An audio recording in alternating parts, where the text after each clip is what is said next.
Welcome to Neuro Talks, where we discuss what it's like to be neurodivergent from the perspective of those who are neurodivergent. The world of neurodiversity is vast. Abilities and disabilities have been crisscrossing human genetics for thousands of years. In the modern era, with new understandings of how people respond to the world and find comfort in strategies, people are finding intuitive ways for talent, culture, socialization, and entertainment to intertwine with LDs. This is Neuro Talks, brought to you by Voices TV and Landmark College. Enjoy the show.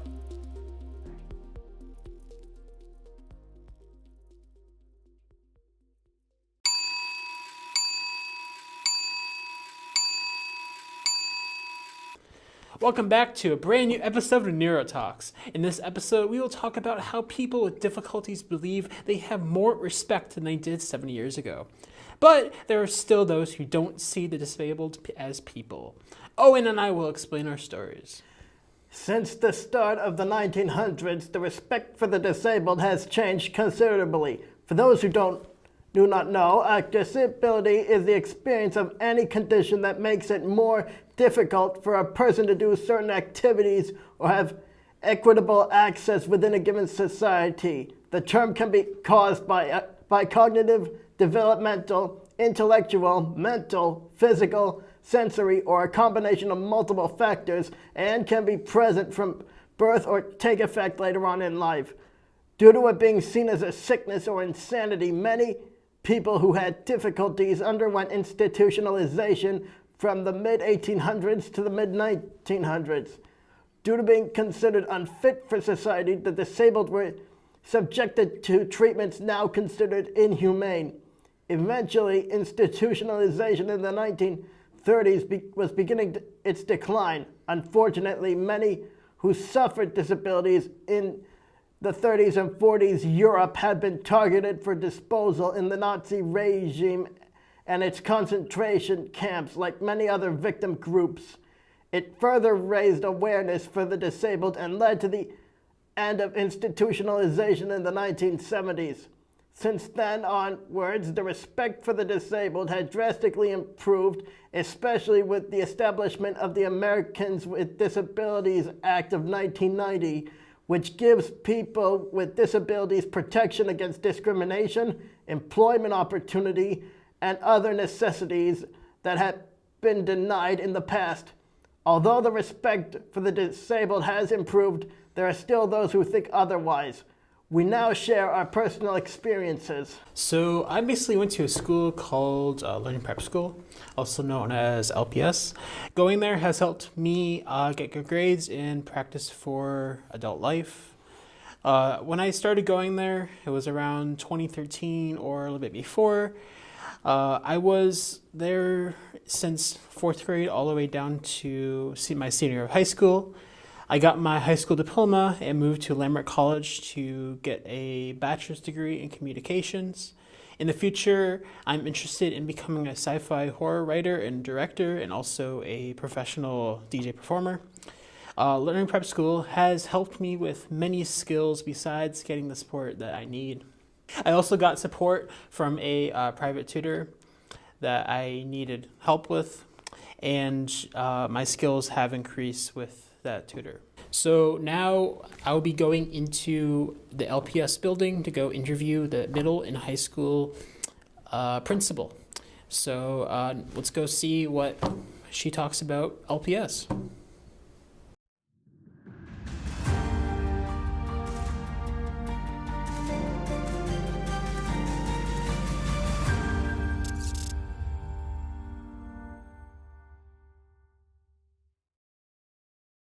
A lot of support. So most of our students, we talk about how the students at Learning Prep are at Learning Prep because their brains learn in a different way. And all of the teachers at Learning Prep know how to teach in that different way. So students at Learning Prep really get a lot of reading support.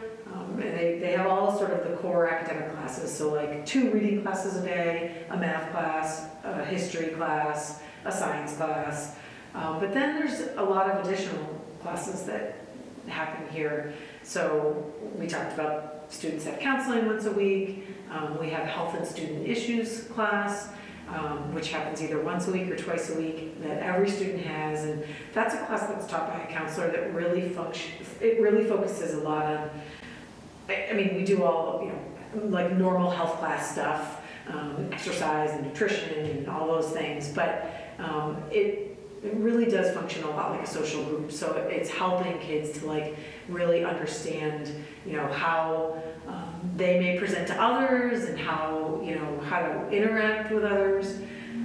Other classes that students can have at Learning Prep are, some students have like speech and language therapy classes, occupational therapy classes, or work center, where we help students to work on like executive functioning, which is like a fancy word for like planning and being organized, and they'll do like jobs around the school. So a fun new job that the work study students are doing, students who are in work center are doing, is a coffee delivery business. So on Mondays and Wednesdays, teachers can place their orders, and the students in the first period class, they get all the orders and they have to like make the coffee.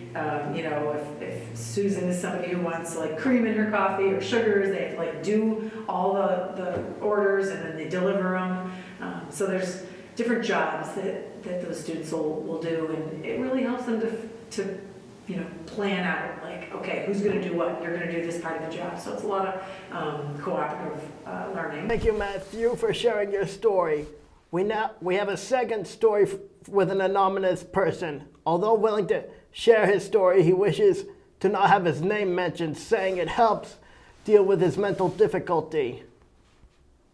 Since joining preschool, the behavior of the second individual had been quite noticeable. This includes lack of eye contact, limited social skills, minimal vocabulary, and in serious cases, crying, screaming, and jumping up and down.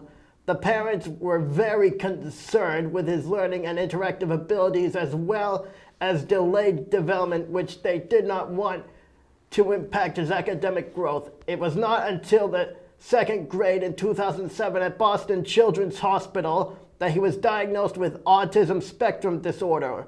Mental therapies treated him for sensory integration, which was due to being sensitive to loud noises, no sense of danger, climbing random objects in his younger years, and the fact that his internal engine was extremely heightened, making reactions unpredictable and sometimes dangerous. Through many social groups and service providers, as well as special ed teams in school and medications, the subject began showing signs of improvement of social interactions and self-control roughly throughout elementary years, and self-regulation control began at the start of middle school. With the help from said help, he was able to graduate high school and go on to college.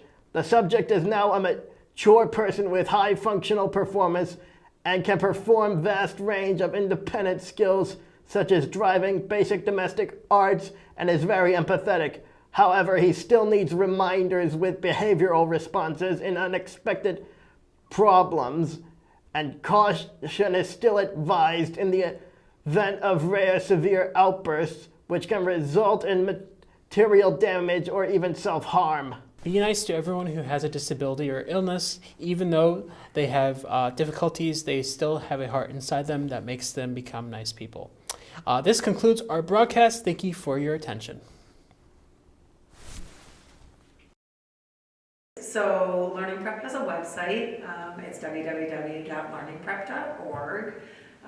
We have lots of students and families who are always checking out our school. So our admissions department now will run regular information sessions for people to join in on. So there is an admissions tab on our website that you can check out. But there's a lot of information about all of what Learning Prep has to offer on our website.